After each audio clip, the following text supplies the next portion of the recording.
Muito bem, pessoal, estamos ao vivo hoje, dia 15 de abril, chegamos na metade do mês, se é metade do mês, é dia de pagamento de dividendos, né? Então, sempre bom falar de fundo imobiliário no dia do pagamento do dividendo. E eu trago hoje aqui, de uma maneira assim, quase que inédita, a BRPP volta, a gente já fez lives, mas aqui eu acho que volta de uma maneira assim, bem interessante, que a gente vai falar e fazer uma cobertura bem completa aqui de grande parte da prateleira de produtos. Né? A BRPP, para quem não sabe, é o braço de fundos de renda, fundos de tijolos, real estate, do Grupo Genial, certo? E lembrando que tem a Plural Gestão, que aí sim trata do BPFF, que eu já até falei também já com o Donini, e tem também o PLCR, que é o fundo de papel. Então, hoje o assunto é tijolo, a gente vai dividir a nossa live em 3 partes. Vamos falar do JFLL, que é um fundo residencial, depois vamos falar do PLOG, que é um fundo de logística, que chegou recentemente ao mercado, foi listado recentemente, eu acho que tem uma estrada inteira ainda para explorar, e vamos encerrar com o MOL 11, obviamente é o assunto que as pessoas vão estar mais aguardando, então fiquem aí, acompanhem com a gente, que vamos explorar bastante coisa aí sobre o MOL, tá bom? Então, pessoal, vamos lá. Primeiro, seja bem-vindo, Rodrigo Seles, um grande amigo, grande parceiro, a gente já se fala há bom tempo, e o Rafael também, a gente sempre trocou várias figurinhas aí. Obrigado pela participação, viu? Nós te agradecemos, professor. Sempre um prazer aqui falar com você e sua audiência aí. Sua enorme audiência. Então, vamos lá. O Rodrigo, o JFLL, ele chegou com uma proposta diferente, né? O aluguel residencial sempre foi meio que mal visto do ponto de vista de rentabilidade, de como é que eu controlo aquela quantidade imensa de contratos. O JFLL chegou com uma proposta diferente, que é entregar um produto, vou brincar aqui, porteira fechada, né? Você entra para dentro do apartamento ali e você tem móveis, você tem um aluguel que cobre até café da manhã, limpeza de quarto, enxoval, enfim, é para quem realmente quer uma coisa mais prática e atende os públicos, desde aquele cara que está ali trabalhando na Faria Lima e precisa de um apartamento pequeno e quer estar bem localizado, até uma família, um executivo, por exemplo, de uma empresa, né? Que tem a sua família ali, que deslocou para São Paulo e precisa morar num apartamento bem localizado e precisa também de todos esses serviços. Então, a proposta essencialmente é essa, me corrija se eu estiver errado, como é que vocês trazem, então, essa parceria com a JFL Realty, né, frente ao mercado brasileiro residencial, que eu acho que tem muita coisa para crescer ainda. Tá ótimo, professor. Acho que você pegou bem, é bem isso. E eu gosto sempre de ser pragmático e compartimentar para as pessoas entenderem bem, tá? Esse fundo é aluguel residencial, ponto 1. Isso é muito importante ficar claro. É um fundo que ele não quer ser confundido com operação hoteleira, com um cara short stay que vai ficar uma semana. Não, é um fundo de aluguel residencial, onde quem aluga o apartamento, né, que o fundo carrega, ele vai alugar para ficar lá 5 anos, 6 anos, 3 anos, para ele encarar aquilo ali como a moradia dele. Tá? Esse é um primeiro ponto importante. Segundo ponto importante é localização. Quer dizer, esse fundo, os ativos desse fundo são concentrados hoje em São Paulo, região nobre de São Paulo, portanto, extremamente adensada e com uma população incrível. Estamos falando aqui de uma das maiores megalópolis do mundo, com muita renda. Então, esse é um segundo ponto importante. Ou seja, quer dizer, dá para ter muita escala dentro desse ambiente por si só. Terceiro ponto é um pouco do que você falou, né? E aí vai um pouco da nossa parceria com a JFL, que a JFL é um operador exclusivo e específico desse tipo de produto. Né? Você entrega para esse cliente, para esse inquilino, não apenas um apartamento para ele morar, mas toda uma experiência com muito valor agregado. Quando ele precisa chegar lá com a mochilinha dele e ele se muda. Porque quando ele entrar no apartamento dele, ele vai estar com o apartamento todo mobiliado, televisão de plasma LCD, na verdade isso já é antigo, televisão de LED, funcionando com internet, com net, com roupa de cama, com enxoval, tudo mobiliado, com uma pessoa que vai limpar, uma diarista que vai todo dia lá limpar a casa dele, depois ele se muda, está tudo pronto. Né? E isso tudo, e por que isso tudo? Né? Você consegue um padrão de qualidade muito bem feito, com um custo muito, muito baixo por conta da escala. Você compra isso tudo em lote e você entrega com um padrão de qualidade muito alto e com custo para quem faz isso muito baixo. Então, a percepção de valor para quem entra, ela é muito boa, tá? Esse é o ponto. E muita gente se preocupando assim, poxa, Baroni, R$200 o metro quadrado, o fundo pagou R$23 mil no metro quadrado desses ativos. Eu acho que não dá para se analisar isoladamente, né? Porque você está comprando, como você colocou, é uma experiência, né? Então você não pode fazer o valor isolado do metro quadrado. É a mesma coisa que você olhar o valor isolado de um shopping center. Aliás, o fundo de vocês, ele tem uma certa semelhança ao que é um shopping center, porque vocês têm a gestão da BRPP, mas a JF Realty, que é a consultora, é quase que uma cogestora, ela que vai fazer todo esse trabalho de manutenção desses equipamentos, manutenção. Então, é muito parecido com o que acontece com o shopping center. Então, você não pode fazer o cálculo isoladamente do metro quadrado. Você tem que considerar também todo o equipamento que está dentro ali, né? Então, perfeito. Tá correto o meu raciocínio, né? É perfeito. Esses R$200 por metro quadrado que ele paga, assim, aparentemente, se você olhar só a primeira linha, você pode ter a percepção, poxa, o aluguel tá caro. Uhum. Mas você tem que ir nas linhas seguintes. Você tem que entender que dentro desses R$200 o metro quadrado tem mobília, o aluguel propriamente dito, o condomínio, que quando você faz a comparação normalmente fica de fora, IPTU, todo apartamento mobiliado, decorado, com enxoval, com talher, com copo, com roupa de cama, toalha e etc.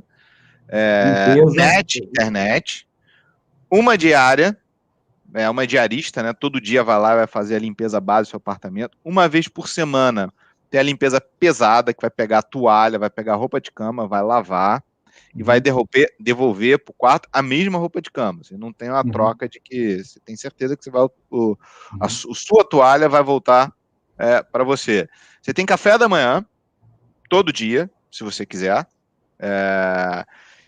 Então, quando você olha o valor agregado desses 200, você não gasta mais nada.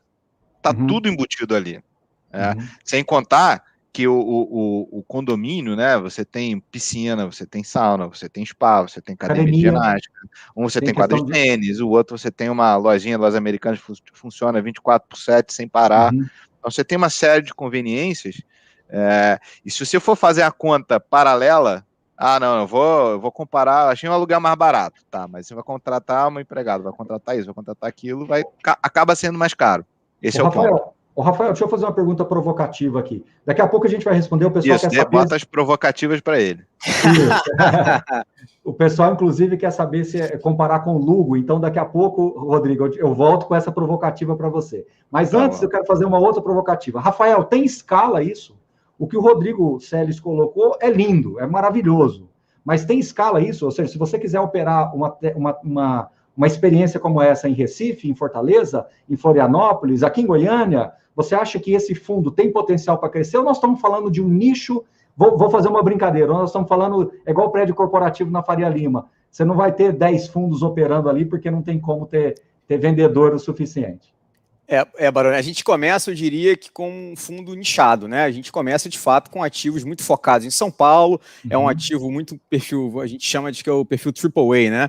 Pelo público, pelo preço que você comentou, né? Por tudo isso que o Rodrigo falou, até só faltou o Rodrigo dizer água e energia também estão dentro do preço do aluguel. Sabia que estava esquecendo algum.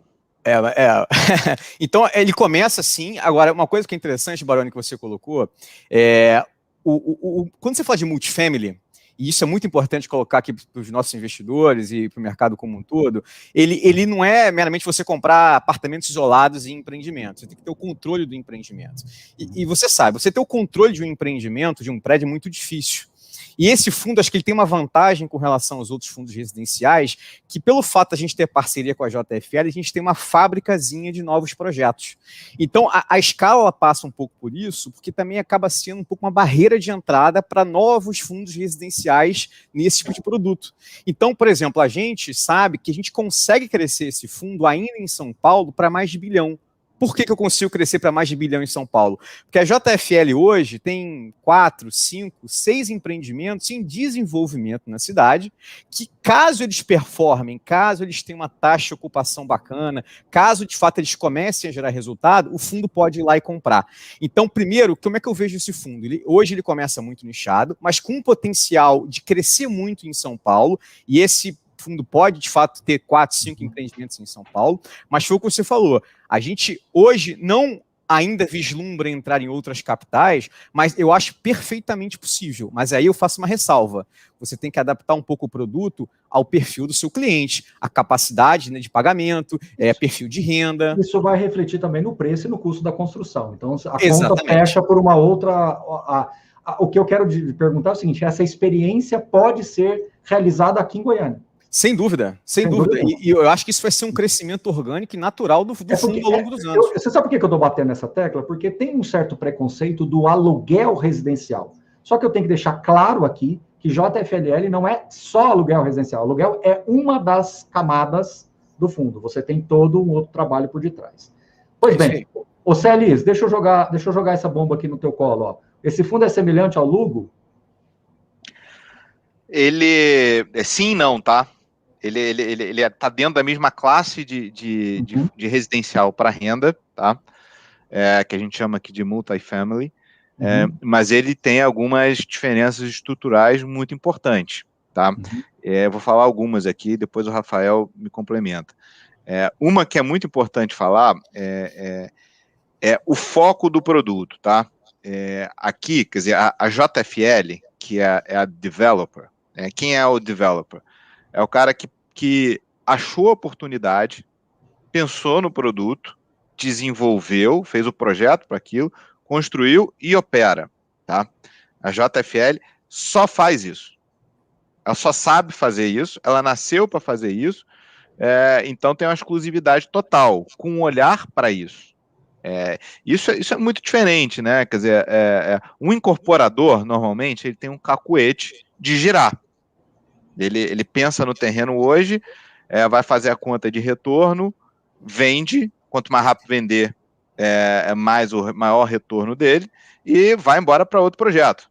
Então, ele faz uma otimização dessa função que pressupõe minimizar custo e maximizar valor de venda.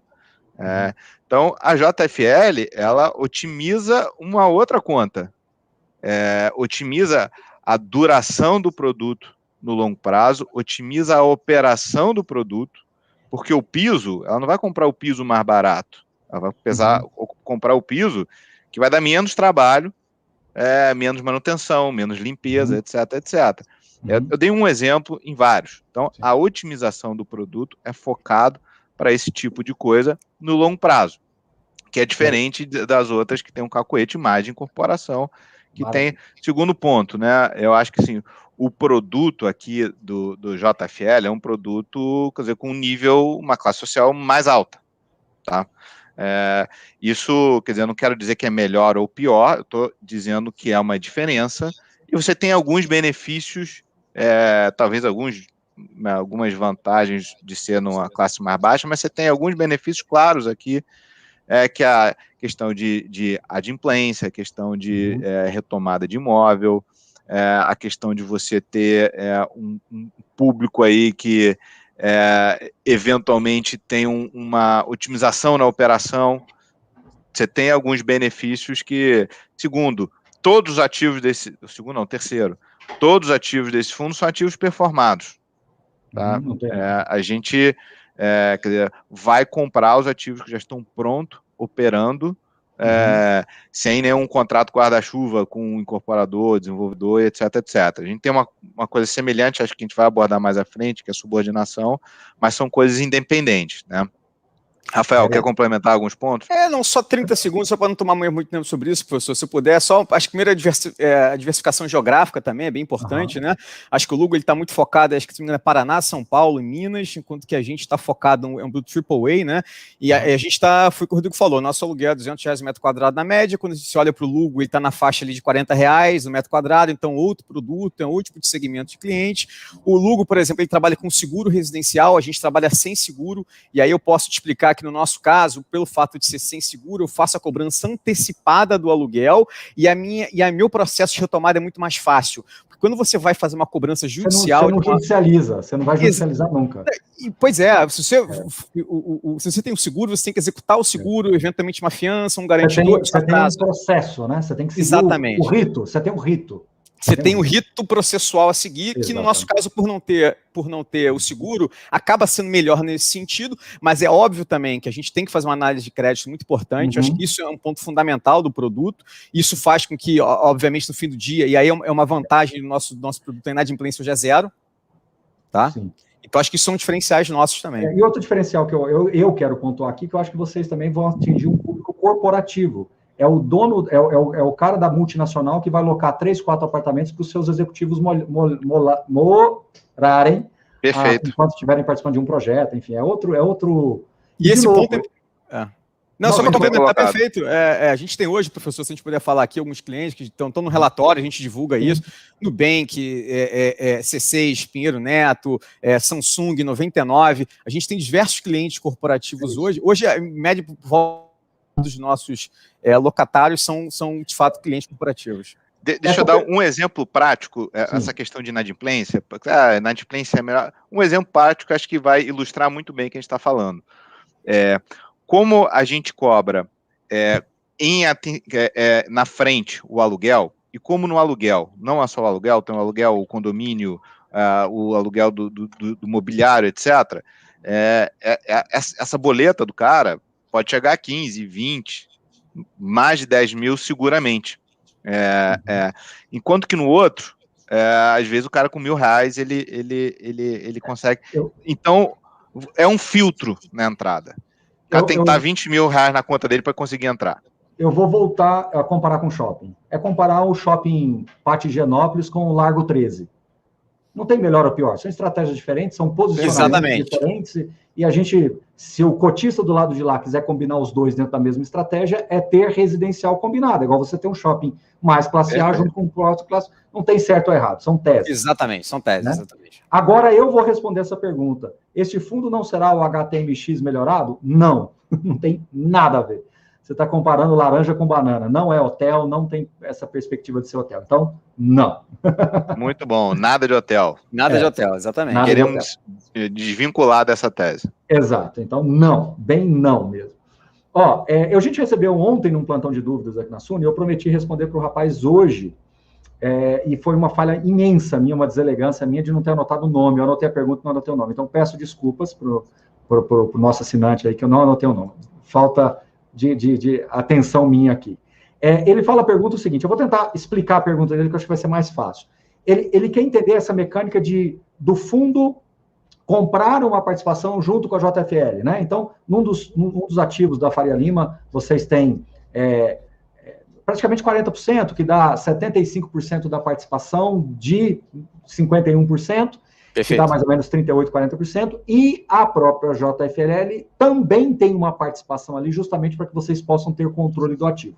Então, deixa eu ajudar na pergunta. Vocês têm coparticipação, mas são sócios lá no empreendimento, mas a JFL não é cotista do fundo.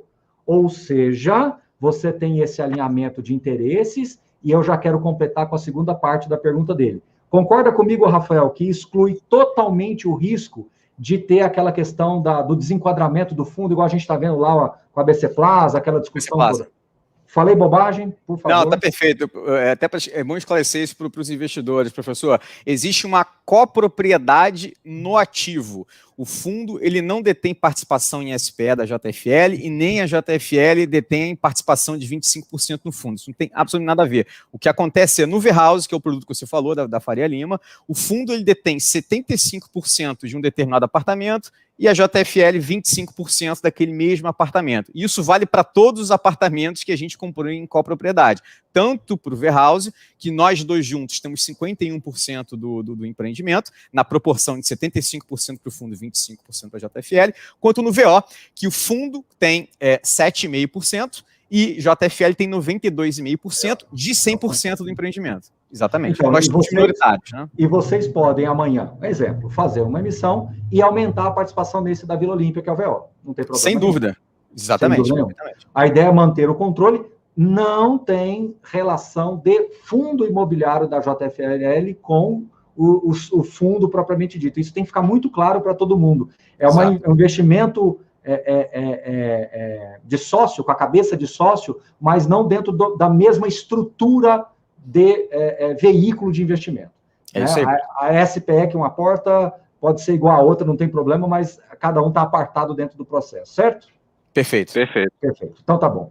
Bom, então a gente já está com 20 minutos, eu acho que a gente conseguiu cobrir basicamente o que precisava falar do JFLL. Se alguém tiver mais alguma dúvida, a gente pode levantar, mas o produto é esse. Desculpa, preciso levantar um ponto aqui antes da gente concluir. Vocês fizeram no prospecto um fluxo extremamente didático, que eram uns potinhos assim enchendo, né? Então, assim, você joga o primeiro 6,5% da rentabilidade para dentro do fundo, a partir daí que a JFL passa a ser remunerada com mais 6,5%, e só depois, uma terceira camada, que esse lucro poderia ser repartido. Boa notícia, você tem um rendimento de 6,5% muito próximo, porque vocês ainda têm uma vacância lá que pode ser preenchida. Então, 6,5% seria, assim, um rendimento, não, sem querer dar guidance, mas seria um rendimento muito próximo para esse produto. Por que a gente está percebendo um rendimento maior? Eu sei que tem um desconto, mas eu queria que você explicasse por que esse rendimento está maior pelos próximos 2 anos e o que o cotista deve esperar a partir do 25º mês, sem querer dar guidance, só no sentido estrutural.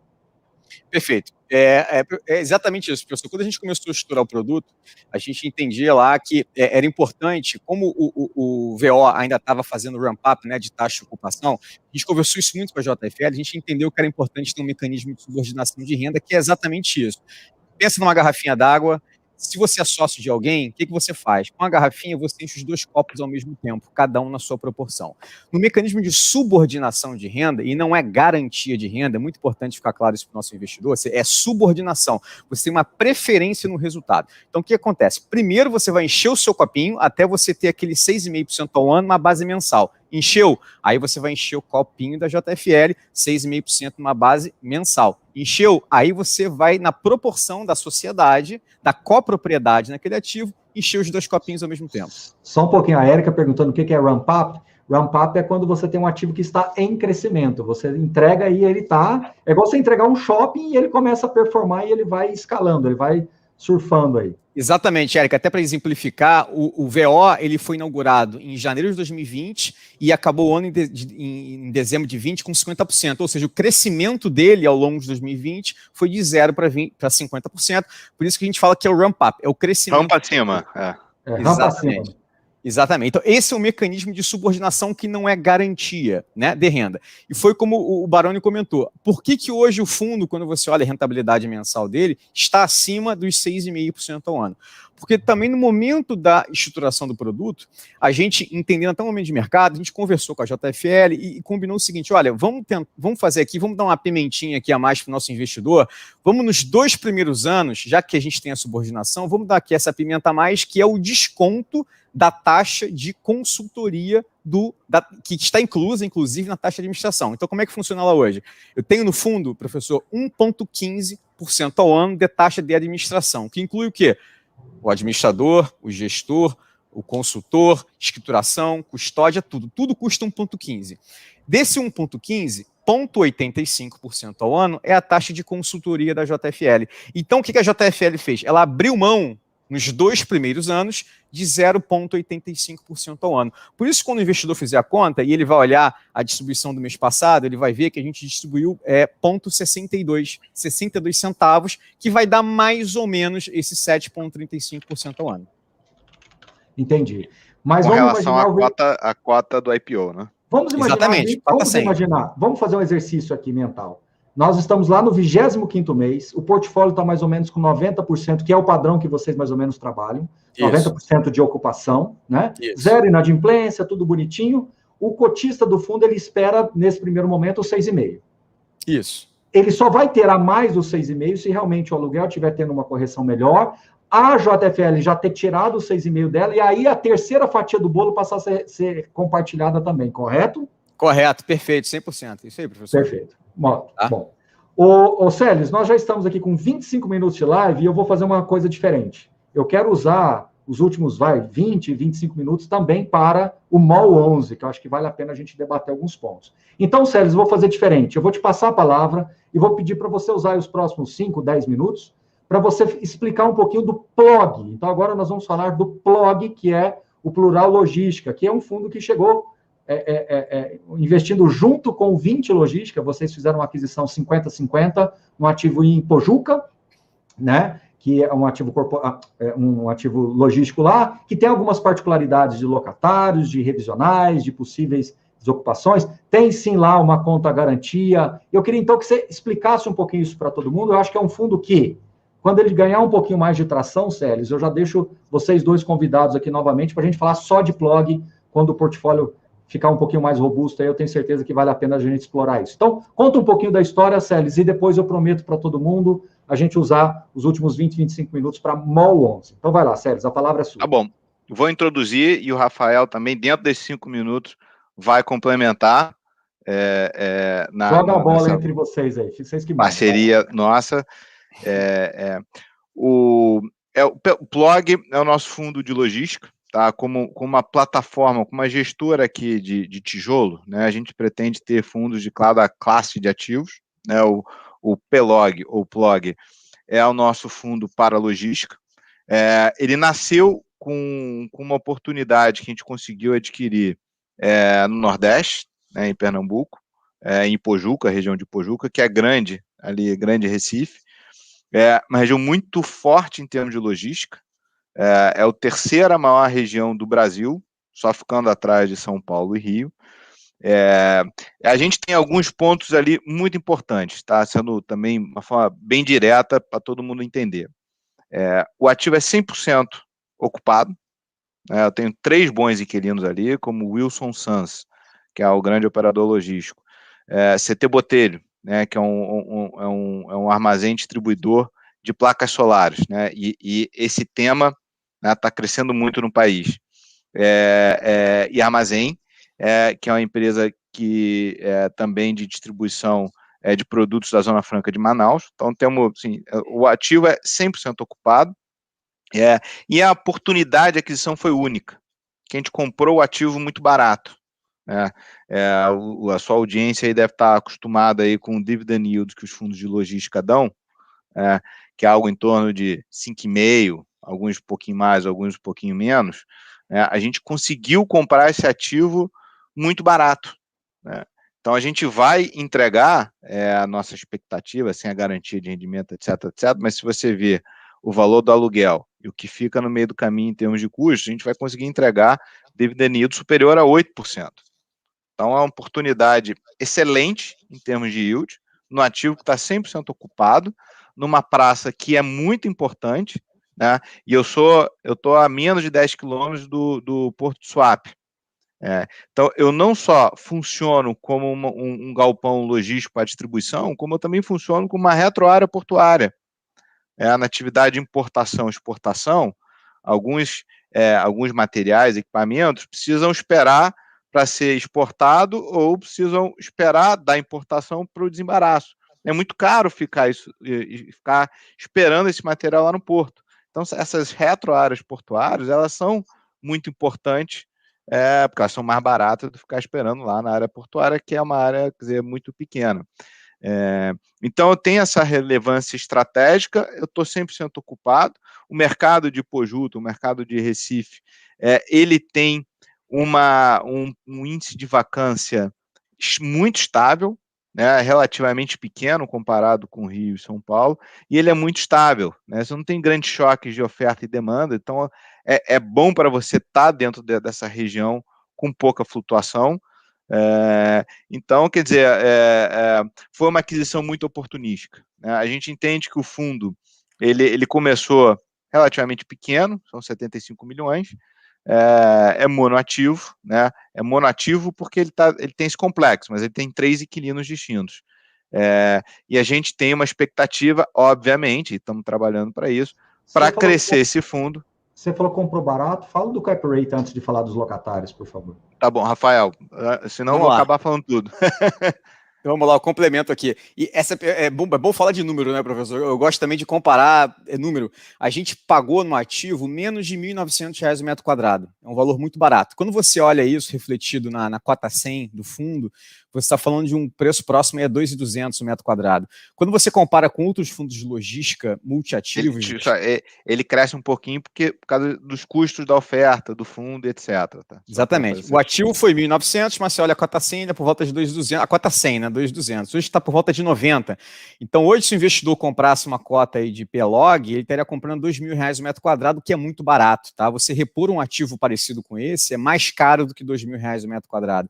Então, é importante comparar isso, porque também quando você olha os outros fundos de logística, e aí, professor, você aí é mestre nesse assunto, vai saber, os fundos negociam a R$ 3.000 o metro quadrado, R$ 3.500 o metro quadrado. Então, tem um desconto muito grande desse fundo com relação aos outros fundos de gestão ativa, tá? Então, acho que esse é um ponto interessante. Cap rate, outra pergunta ótima. A gente comprou esse ativo com cap rate mais de 10% ao ano. Quer dizer, você comprar um ativo logístico no terceiro mercado do país a um cap rate de 10% ao ano, para a gente parece um negócio de fato, é um diferencial, tá? É de fato um produto diferenciado nesse sentido. Pagando um yield de 8,2% ao ano na cota 100. Se você vai para a cota de hoje, que está por volta de R$90, esse yield é acima de 9% ao ano. Assim, eu honestamente não conheço um fundo de logística e buscando uma gestão ativa que tenha um yield superior a 9% ao ano, como hoje ele está sendo negociado. Pode ser que o mercado esteja precificando algum risco adicional dos contratos? Explica um pouquinho do modelo de contrato hoje, dos 3 locatários, etc. Eu acho que essa pergunta é boa, porque quando a gente estruturou o negócio, a gente queria tentar, professor, montar aqui um fundo quase que à prova de bala. Tá? Por que eu digo isso? Porque como lá você tem 3 contratos, tá? Eu vou tentar resumir bem rapidinho. Basicamente é o da Wilson. A Wilson, ela tem... São 3 módulos, tá? São 3 contratos, os contratos da Wilson.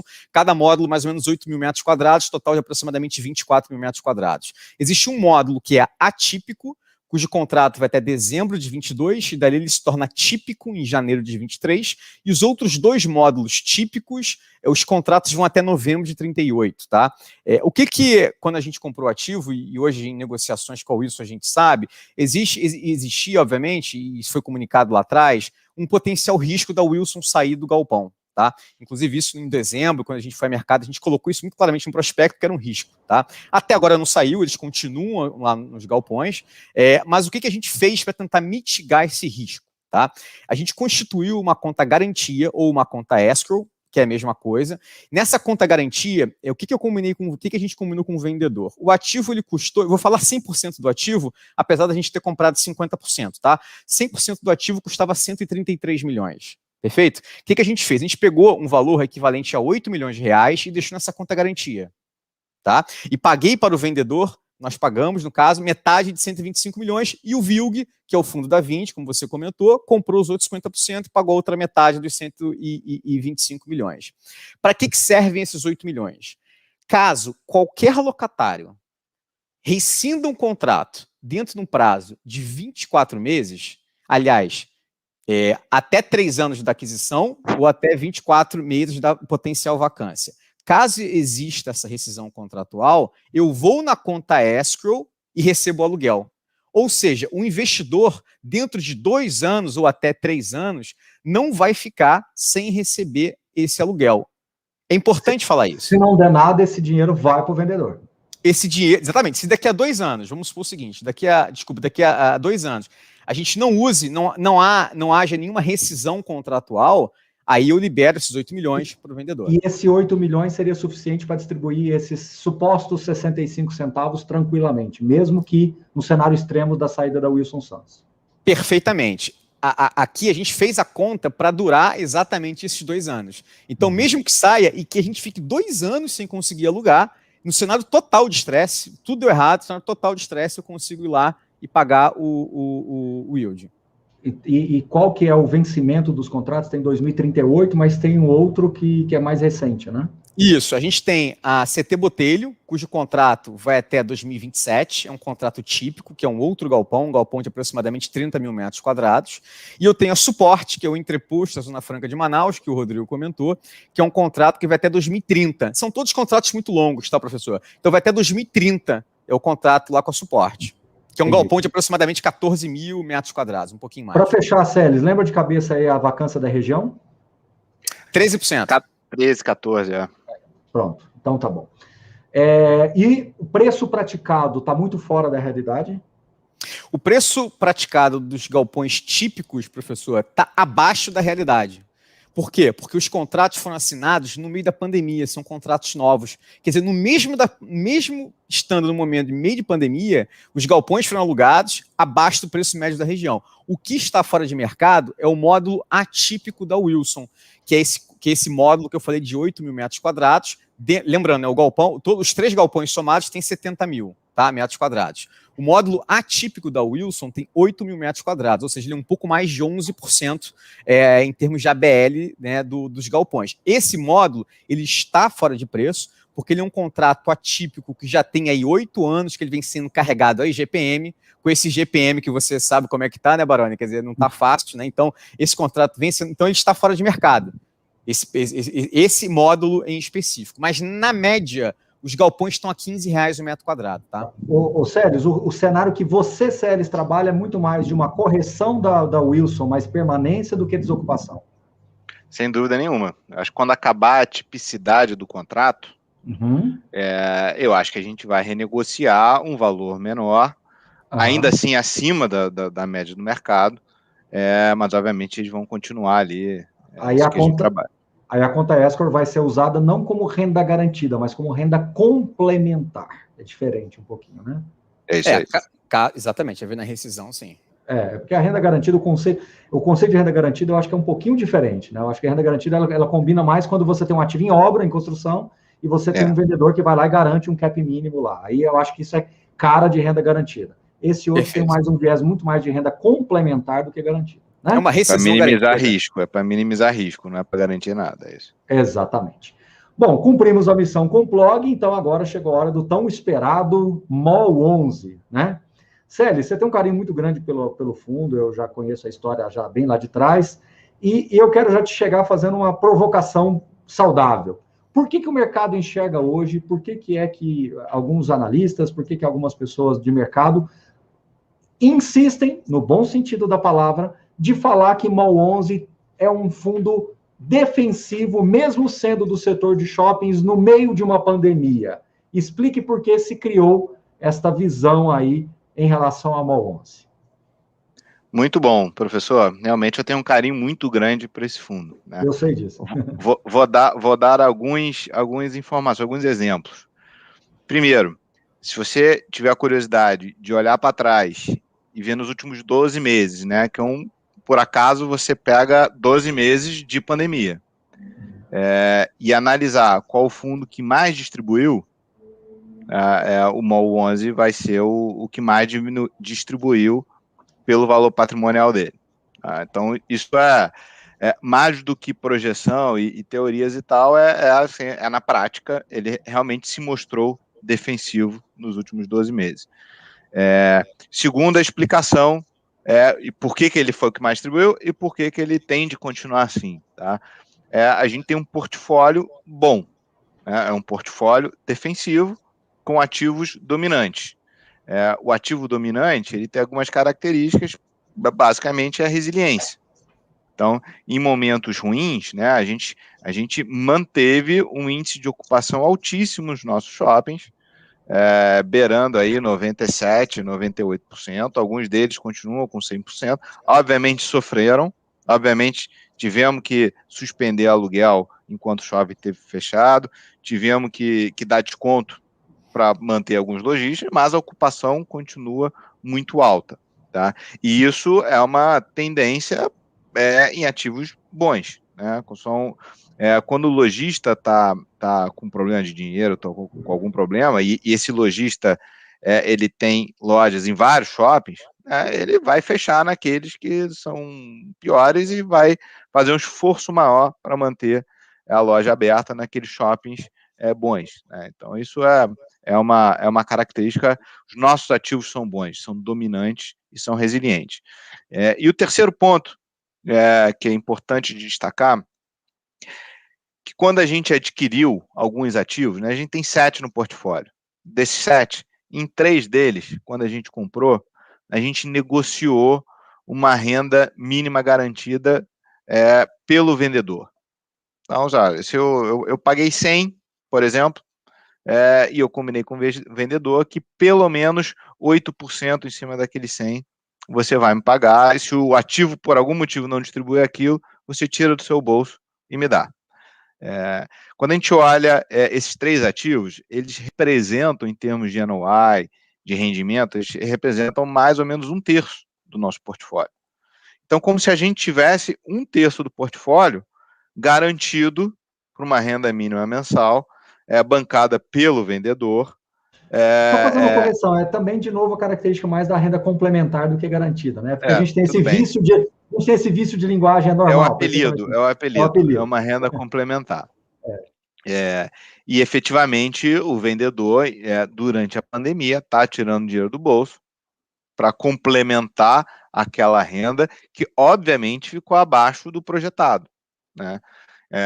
Então, a gente vem navegando nos últimos meses e continuará navegando nos próximos meses com base nesses 3 pilares, que os ativos são bons, e eu tenho essa renda complementar, que mesmo com shopping fechado, ou mesmo com shopping, né, performando abaixo da curva, abaixo do orçamento, eu tenho essa garantia do vendedor que vem complementando. Obviamente, e a gente não deu desconto, mas a gente flexibilizou para o vendedor, a gente flexibilizou o rendimento, o recebimento. Estava o shopping fechado, a gente não deu desconto, mas olha, eu diferi o recebimento por um tempo. Então, isso dá um fôlego para a gente. E teve um quarto ponto, só para finalizar. Aí eu acho que é um pouco mais de sorte do que estratégia. A gente está com 80% do nosso portfólio aberto. E isso durante essa segunda onda que veio forte, a gente tem outros fundos que tiveram, ao contrário, 80% shoppings fechados, por conta de lockdown e etc. Então, por uma questão aí que não é estratégica, mas é por acaso, a gente estava naquelas praças onde o lockdown foi obviamente a gente está com horário restrito, mas não está fechado na maior parte do portfólio. Então, isso é um diferencial também. Maravilha. Uma pergunta simples, como foi a resposta mais do que completa, né? O Rafael, uma vez eu bati um papo com você, nem sei se você vai lembrar, que você colocou tantos argumentos em relação ao MOL 11, que vai desde taxa de gestão, que é a mais barata do mercado, a uma série de indicadores, de valor de negociação por metro quadrado, de ocupação, como o Célio falou. Você tem um arsenal de indicadores mostrando esses diferenciais do MOL 11, que muitas das vezes o mercado não consegue enxergar isso nitidamente. Você pode citar 2, 3 para a gente aí, só para... Eu já acabei falando né, que é a taxa de administração, mas vai lá. A taxa de administração, a nossa é menor dos fundos de gestão ativa aí, né, 0,5% ao ano, e isso, enfim, é super claro de ver. Hoje a gente é o fundo aí que está pagando, se olha a janela dos últimos 12 meses, é o fundo que pagou o maior dividend yield, tá, de gestão ativa. É só pegar, é muito fácil fazer essa conta também. Acho que quando a gente olha também preços de mercado com o valor patrimonial da cota, a gente está hoje 10% abaixo do valor patrimonial da cota, acho que isso é uma grande oportunidade para os investidores. Quando você... A tese, acho que, Baroni, professor, é importante, é o seguinte: o curto prazo pode ter ruído, mas o médio e longo prazo não mudou. A tese é muito boa e continua muito boa. Então, isso parece muito mais para a gente uma oportunidade, é muito boa para se você eventualmente fazer uma posição de qualquer outra coisa. Mas, como você falou, a gente tem vários itens que a gente poderia citar aqui, porque de fato são muito bons. Eu acho que vacância a gente tem que lembrar também, né? 97%, altíssima a nossa taxa de ocupação, é um diferencial. E olha que 97% com aquela operação em Volta Redonda, que ela está no ramp-up aí, né? Ela estava no ramp-up, aí você voltou, foi ramp-down. E mesmo assim, agora ela cresceu. No mês passado, a gente teve ocupação de algumas lojas, a gente está batendo 89%. Mas é porque quando ela entrou no portfólio, era o ramp-up na veia, né? Aí, de repente, veio a pandemia e deu um cavalo de pau na operação. Então, se a gente tirar essa operação, a taxa de ocupação dele, eu acho que é indiscutivelmente a melhor do mercado. Sim, sem dúvida. Agora a bomba vai para o Celes. E aí, só para... Teve só para complementar também. A gente acabou de fazer uma aquisição. Ela é pequena, A gente aumentou uma participação no Shopping Feira de Santana, que é um shopping que é ocupação de 100%, poxa, há anos, e a gente fez, é pequena, mas ela é simbólica e ela é importante, né? Então, foi um e pouquinho, né? Saiu de 28 para foi um 30, e pouquinho, né? Mas foi um cap muito bom, 9,5 aproximando. E ela é uma tese de que em alguns shoppings que a gente entrou, a participação é muito pulverizada. E a gente tem essa tese que com o tempo, e é uma participação familiar, né? São pessoas físicas que são donas, que com o tempo a gente vai consolidando essas participações, e começou agora.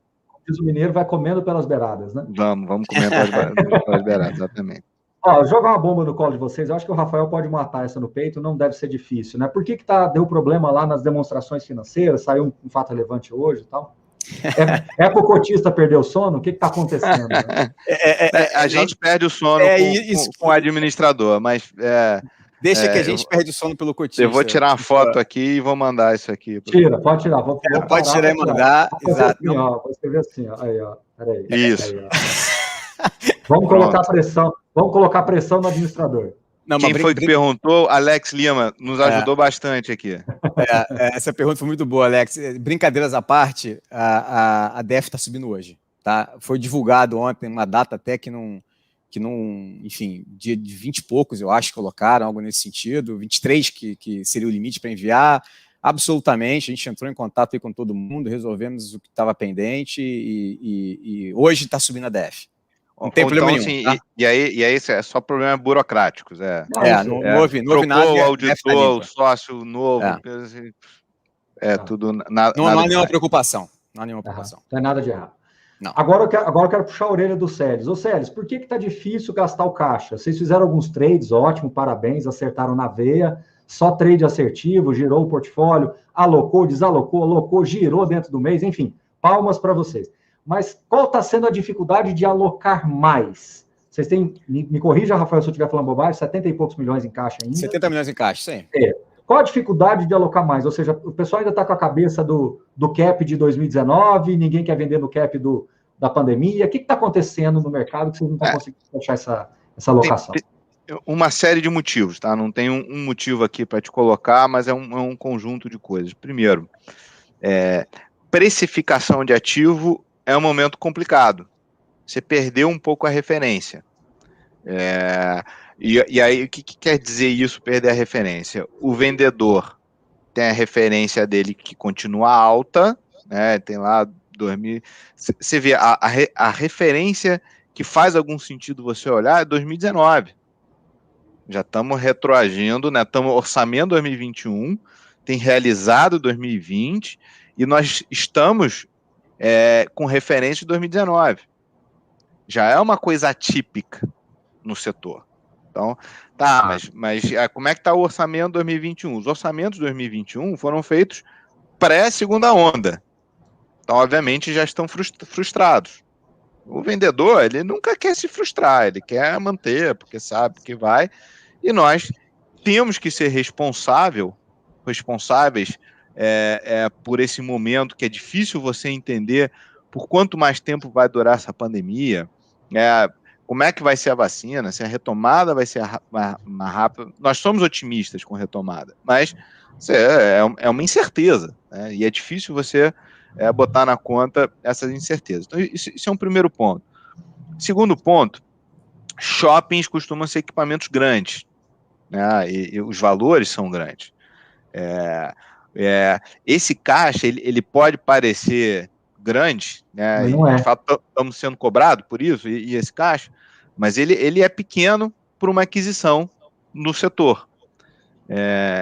Então, quer dizer, mas tudo bem, isso nunca foi tanto problema, porque você tinha os mecanismos de follow-on para você complementar com as aquisições. Mas agora o follow-on no momento está complicado. Não só pelo momento de shopping, mas como que o momento está valor da cota, né? Vocês, melhor do que ninguém, sabem o custo de imagem que é emitir abaixo do VP. Vocês tiveram essa dificuldade lá atrás, a gente conversou bastante sobre isso, inclusive. Então, eu acho que não é algo que vocês vão querer experimentar assim de de peito aberto. Exatamente. Então, assim, não é um momento para se falar em follow-on, porque você está com um valor muito baixo da cota, né?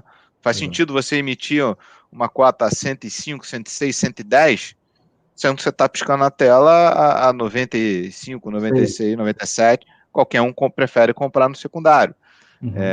Então, obviamente, isso é um segundo limitador em termos de uso desse caixa. Terceiro ponto, quer dizer, como a gente está com fundo aí na casa de 800 milhões, ter 10% em caixa, um pouquinho menos, não é tão 10%, não é tão punitivo assim. Né? E vocês conseguiram surfar bem no momento de baixa da Selic. A Selic tende a subir um pouquinho mais, então não vai ser tão punitivo assim. Né? Perfeito.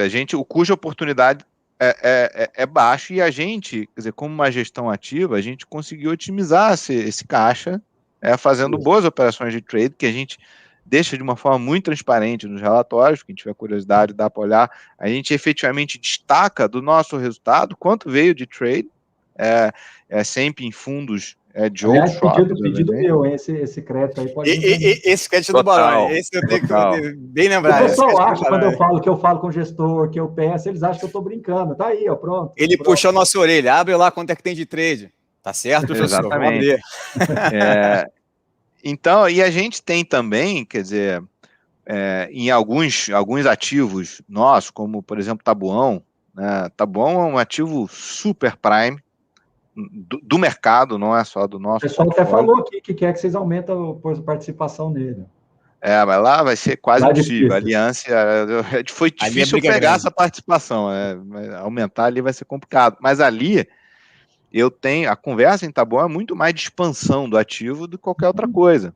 Mesmo em pandemia. Obviamente ninguém vai sair construindo no meio da pandemia, mas o shopping ele tem potencial de praticamente dobrar de tamanho. De repente é uma utilização do caixa aí, né?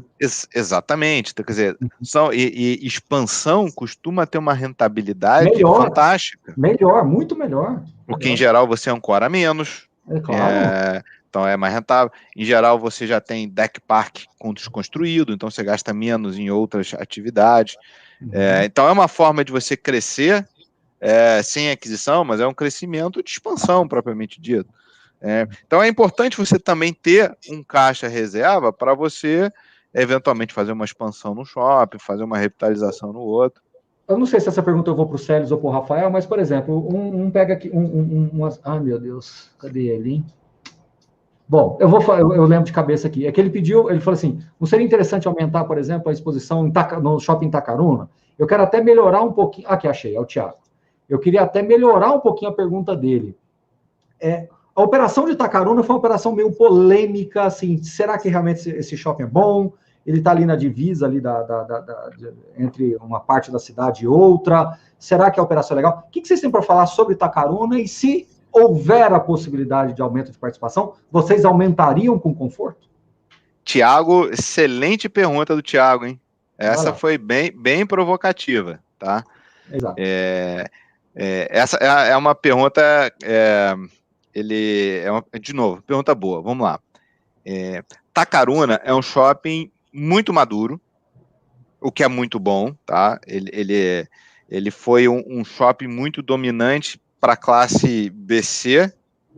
Quando você olha o mercado de Recife, né, você tem dois super shoppings, que é o Shopping Recife, que é BR Malls, JCPM, e você tem o Rio Mar, JCPM, que são dois shoppaços lá, mais classe A.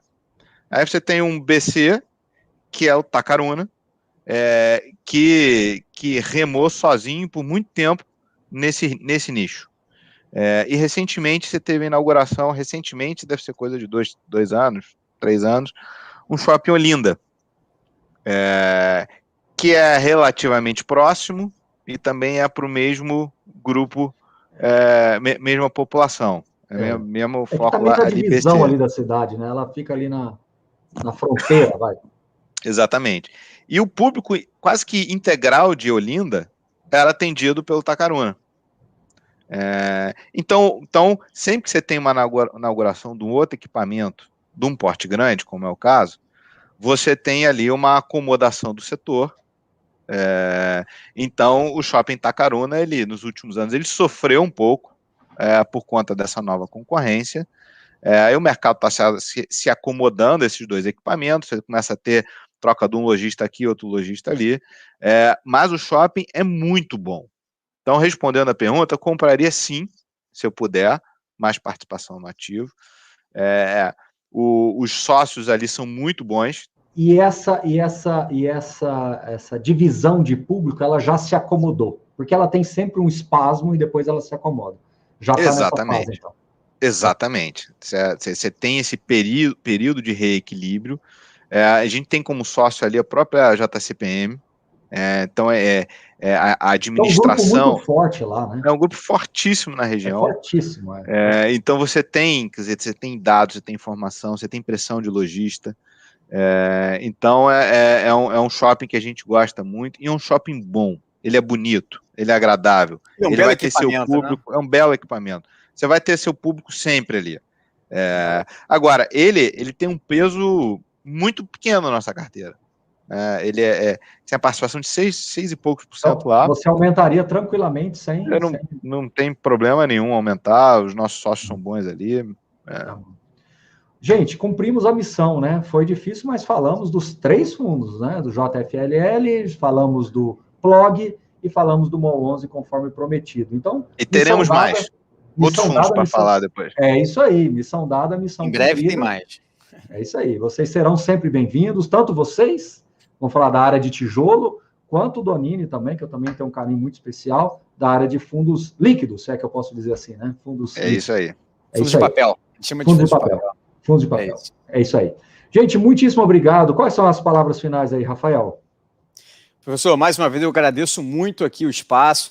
A gente está cada dia mais tentando ficar mais próximo dos nossos investidores. Quem tiver dúvida, a gente tem o nosso e-mail de contato, é o ri@brppgestão.com. Todos os nossos fundos têm site, é o plog11.com.br, é o molsbrasilplural.com.br. Falar nisso, Rafael, falaram que estava com um problema no site. O que foi que aconteceu? A gente teve um problema técnico no site do MOL11, ele de fato caiu há uns dias atrás, mas a gente já deve voltar nos próximos dias. A gente pede desculpa aí a todos os investidores que não puderam acessar as informações. Maravilha.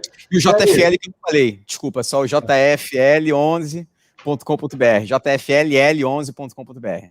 Pronto. A gente bota a culpa do site no mesmo cara que está fazendo a DF. Pronto. Fica com Covid. Fica tudo no mesmo pacote, né? Ô, Célios, obrigado pela participação, viu? Professor, eu que agradeço. É sempre um prazer conversar com você, sempre uma conversa inteligente.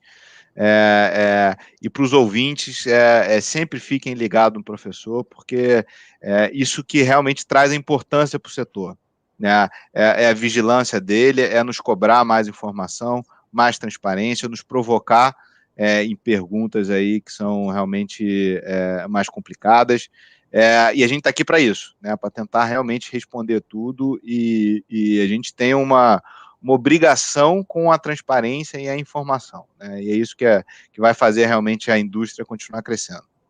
Maravilha. E quando quiserem falar de mais outros fundos, outras estratégias, sintam-se convidados, sabem que serão sempre bem-vindos, tá bom? Obrigado. É isso aí. Bom restinho de semana para todo mundo. Obrigado, um abraço. Valeu. Para você também, para você. Até logo. Abraço. Tchau. Valeu. Tchau.